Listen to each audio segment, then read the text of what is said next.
Selamat pagi, perkenalkan nama saya Jefferson Dasa, nomor standbook A42121-195. Saya dari kelas E PJKR angkatan 21 dari Universitas Tadulako. Di sini saya telah membaca dan memahami materi dari makalah kelompok 1, yaitu pengantar belajar motorik. Dan di sini saya akan menjawab 4 pertanyaan dari isi materi makalah kelompok 1 yang telah ditanyakan oleh penanya. Yang pertama, mengapa seorang guru perlu mempelajari perkembangan motorik pada anak? Jelaskan. Baik, di sini saya akan mencoba menjawab pertanyaan yang pertama. Kalau menurut saya, seorang guru perlu mempelajari perkembangan motorik pada anak karena hal ini membantu mereka memahami bagaimana anak-anak belajar, berinteraksi, dan berkembang secara fisik.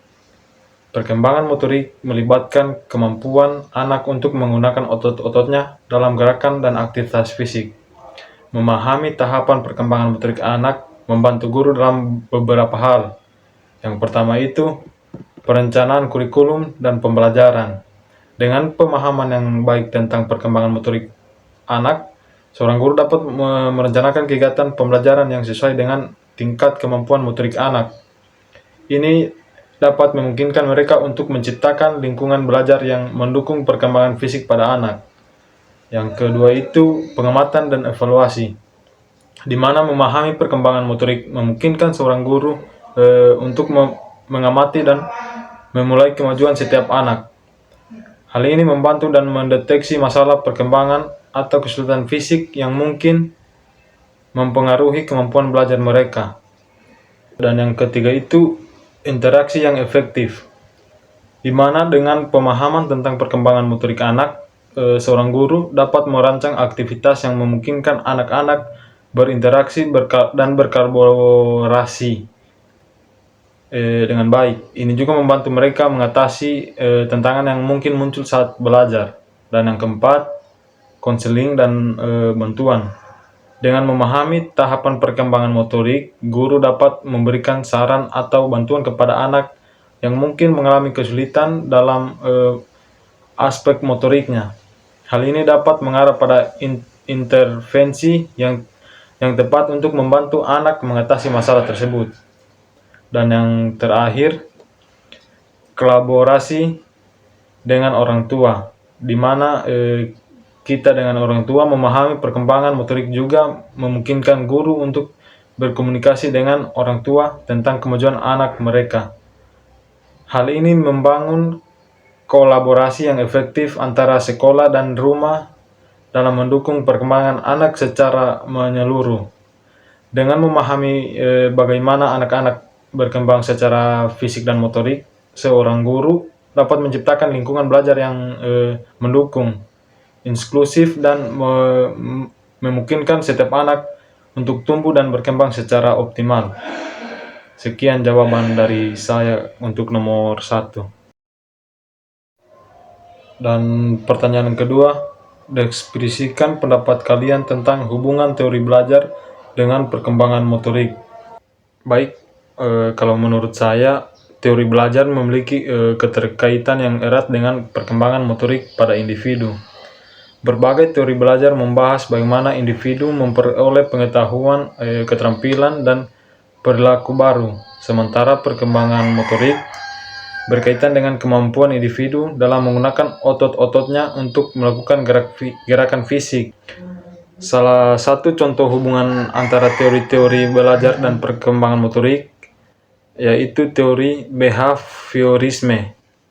Teori ini menekankan bahwa perilaku dipelajari melalui interaksi dengan lingkungan. Ketika terjadi pembelajaran, koneksi antara stimulus eksternal dan respon yang dihasilkan yang dapat berupa gerakan motorik diperkuat melalui penguatan positif atau negatif. Contohnya dalam mengembangkan keterampilan motorik seperti berjalan atau menulis. Individu melakukan gerakan yang direspon oleh lingkungan sekitar, dan koreksi atau penguatan dari lingkungan membantu memperbaiki atau memperkuat gerakan tersebut. Sekian jawaban saya untuk nomor 2. Baik, dan untuk pertanyaan yang ketiga, sebutkan dan jelaskan 4 teori belajar. Baik, saya akan menjawab pertanyaan yang ketiga. Yang pertama itu teori kognitif. Teori ini menekankan pentingnya proses mental dalam belajar. Menurut teori ini, individu memproses informasi dari lingkungan dan mengorganisasikannya dalam pikiran mereka. Salah satu konsep utama dalam teori kognitif adalah bahwa individu aktif dalam mengkonstruksi pengetahuan mereka sendiri. Misalnya, teori Piaget tentang perkembangan kognitif anak-anak, tekanan bagaimana anak-anak membentuk konsep dan pemahaman mereka sendiri tentang dunia berdasarkan pengalaman dan interaksi lingkungan dengan lingkungan. Yang kedua itu teori behavioristik. Teori ini fokus pada hubungan antara stimulus eksternal dan respon individu. Menurut teori ini, perilaku dipelajari melalui hubungan antara stimulus dan respon.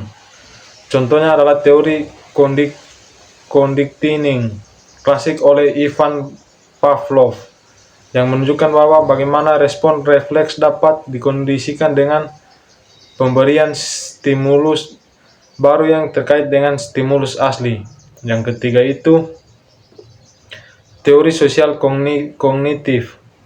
Teori ini menggabungkan unsur-unsur teori kognitif dan behavioristik serta menekankan pentingnya pengamatan dan interaksi sosial dalam proses belajar.